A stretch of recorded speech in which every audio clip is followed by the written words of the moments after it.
Atiku's resignation from PDP. This man has no shame.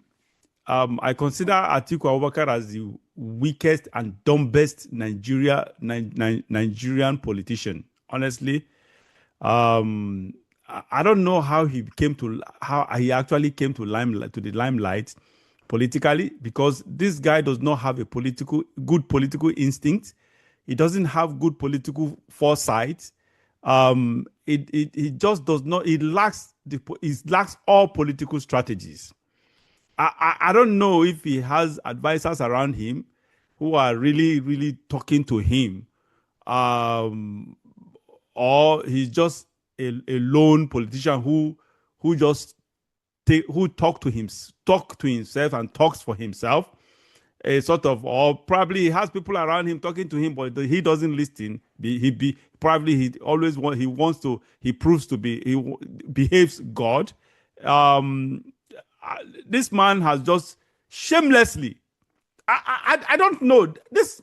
Is he not listening to public analysis of his political image, on his, especially in his inability to be consistent in life? I don't know. This man is really shameless. He does not have. I don't get it, honestly. Doesn't he listen? Doesn't he watch? Hasn't he heard about the bad or the negative image that the media has projected on about his political inconsistency? Now, this man left. Let's go back to memory lane, to history. 2006, he was a PDP member.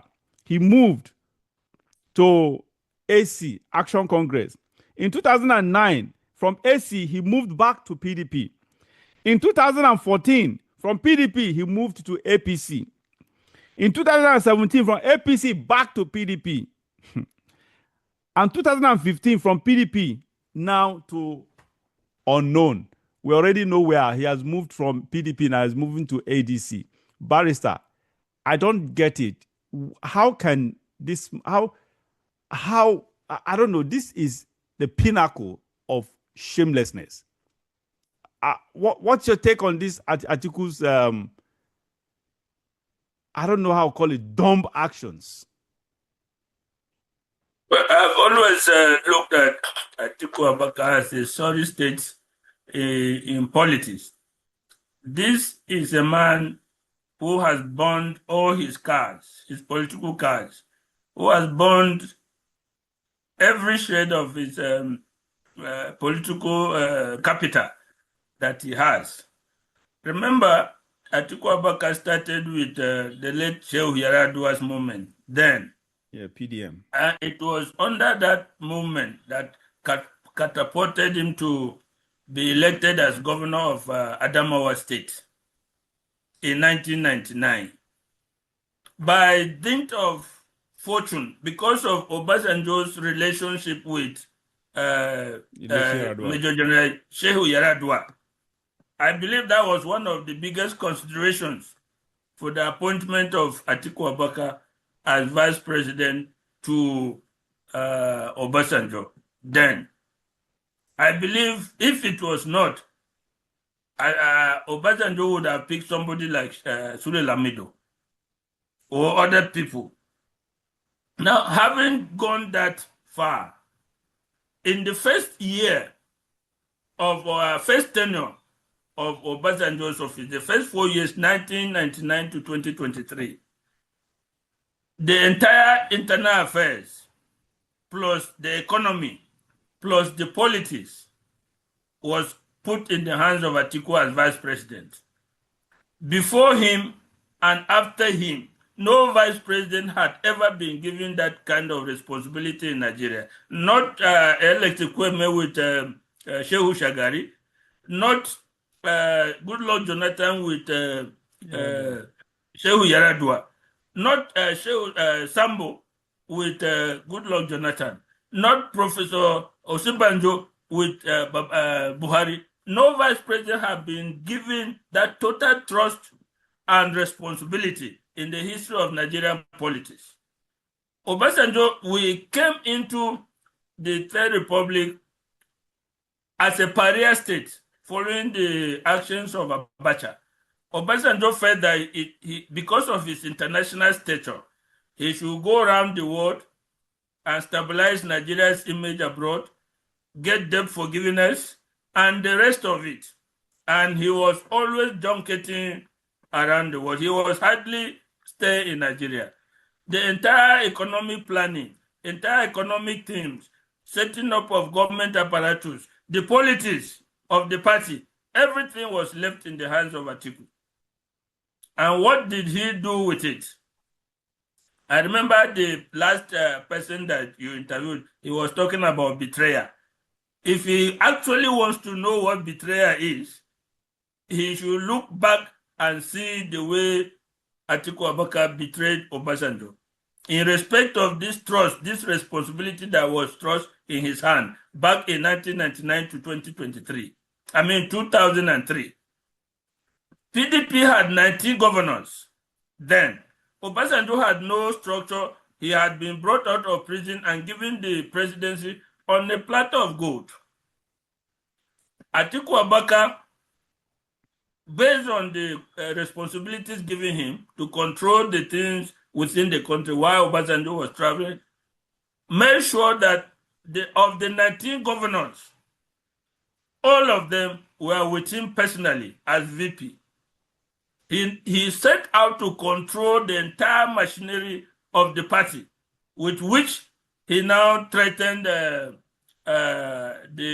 sitting president, the president, in the approach to 2023, and tried to force Obasanjo to do only one term. The only thing that stood between him and removing Obasanjo was Obasanjo's military experience, which he used at that time. He stooped to conquer. He had to kneel down and beg his own vice president and even cry, some people have said, just to make sure that he got it. And when he did, he set about putting Atiku in his place. From that moment, it has been from one misstep to the other.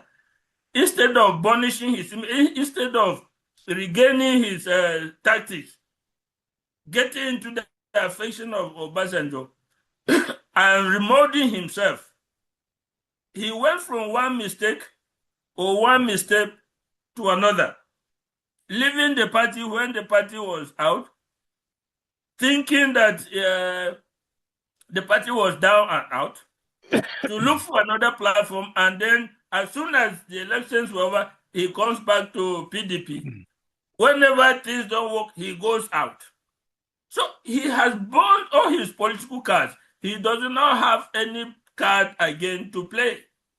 And that is why if the only thing that is left for him to become a statesman, sponsor, look at the whole country for the interest of Nigeria, sponsor somebody, be a kingmaker, put your resources, put whatever structure you still have at the behest of somebody like Peter Obi and help him to become the president of Nigeria.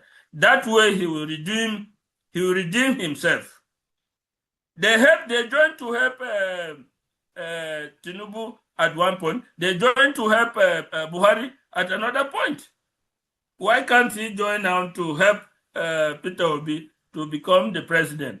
Redeem himself as a statesman. But again, at his age, by 2027, Atiku will be 81 years. Wow. Again, we ask, what is he looking for by now? People are tired of him. They are looking, and then he does not represent a transformational change at all in Nigerian politics or anything, whether economy or any way. He does not come across as a transformational leader, which Nigerians are looking for at this point in time. So I don't see him galvanizing that interest in the country. The truth is, honestly, even as it is right now, Atiku, with this kind of political baggage and disappointments, I don't even see him playing, even being viable, being potent as a political godfather. Even the people you mentioned, the Buhari, did he back Buhari? When it was obvious he failed. He lost to Buhari during the APC formation. He lost to Buhari, and what did he campaign for Buhari? He wasn't active. He lost. He just retired to whatever, to his home or to Dubai or whatever. He didn't campaign for Buhari. There was no support. That has always been his character. The man is so selfish. The man is just. The worst part is that he's not even pretending about it. He's not even pretending about it. It oozes. The selfishness oozes. All the aura of selfishness just oozes around him. His actions speaks for it, and that's just it. The truth is, I don't think there is any role that Atiku will come out to play now in the Nigerian polity that will make him a force to reckon with. Political godfather or kingmaker. Did he make the Adamawa said he came from? Did he make anybody king there? Was he's always been defeated, even in his own Adamawa state. A kingmaker, when you want to be a kingmaker, you start from your domain, your locality. He has not succeeded in being a kingmaker in his locality, not to talk of the national level. Let him go and rest. Let him go and sit down.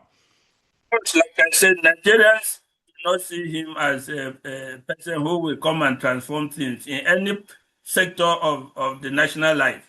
So he is just there. But in political terms, my problem is, Barrister, sorry to cut this short because we have to move on. My problem is this man is just coming to be a spoiler. Now, because initially I was giving that, I was having that iota of hope that Atiku somewhere along the line, he will want to step down for Peter Obi to contest and ask other people to support him. But with what I have seen now, it's obvious that the man is going all in. For him to have resigned publicly, officially resigned from the PDP, it obviously means that he is going all in, all hell blazing, to actually win the ADC, fight against Peter Obi. This man is just a spoiler, for God's sake. I can tell you that when you hear an Atiku saying, well, if there are transparent primaries, he loses, he will support, you know very well that there's no way the primaries can be done in this coalition that Atiku will not emerge as winner. Because it's a money thing. Yes. It's a financial issue. Yeah, and he is always ready to meet the financial requirements of the delegates that will make him the candidate. So when you hear them saying, oh, we want a transparent primary to produce the party's candidate, you know that they have already pocketed or allocated enough money to buy. We should not be talking about transparent politics. There may be transparent primaries, but behind the scenes, the party hierarchy, the big wigs of the party and the stakeholders will sit and examine the situation of Nigeria and decide who is the best person to move forward. And they will jointly support that person in that primary. That's how it is supposed to be. That's how it happened in Buhari's time, and they were able to... Honestly... But in this case, if it is not Atiku, they are not going to have that. He is not going to join with others. Honestly, Atiku is just a spoiler. It's a spoiler because even Atiku himself knows that he cannot win a presidential election. At least not anymore. Not anymore. He can't win a Tinubu. He can't win Tinubu. He just cannot. Tinubu is far. As much as we hate Tinubu, as I hate Tinubu, Tinubu is far a smarter, much more a smarter politician than Atiku. What am I talking? In fact, as much as I hate Tinubu, honestly, Tinubu is the smartest politician so far. I can't even find a politician that is as smart as Tinubu, because Tinubu's strategy has been working so fast, because that is how you classify someone as being smart. If whatever he or she is doing is yielding result, that is, and obviously that person is smart. So Tinubu has been, I think I consider him as the smartest politician ever in Nigeria. As evil as he is, as devilish as he is, as incompetent as he is, as much as I hate him, the reality is that he is the smartest politician that Nigeria has ever produced. Because look at where he started from. He's been a book, an entire book of success. That is just it. You are absolutely right. And the only way to defeat such a smart politician like Tinubu, there's only one way: a mass uprising, such as happened in 2015. Correct. It's not just a mass movement, but the threat to carry it out by force. That's what happened in 2015. Yeah. It was not just a massive support for Buhari, but there was a corresponding threat, physical threat, that if we do not get it, we are going to bring the house down. Burn down the house, yes. Those two things combined to bring Buhari to power. That is the only thing that can combine today to defeat someone like Tinubu. Not just a mass appeal, but the ability to physically take it. Those two. I think honestly, in my own opinion, I think we even need more than that. We need more than that because that worked during, remember, Jonathan was a very, very weak person, because I believe if it were someone like Tinubu that was in government then, I'm telling you, Tinubu would have called the bluff of Nigerians and I will sit back and nothing will happen. Hell will not let. So what we need right now to unseat person like Bola, because Bola Tinubu is extremely smart, very, very smart. He's not only smart.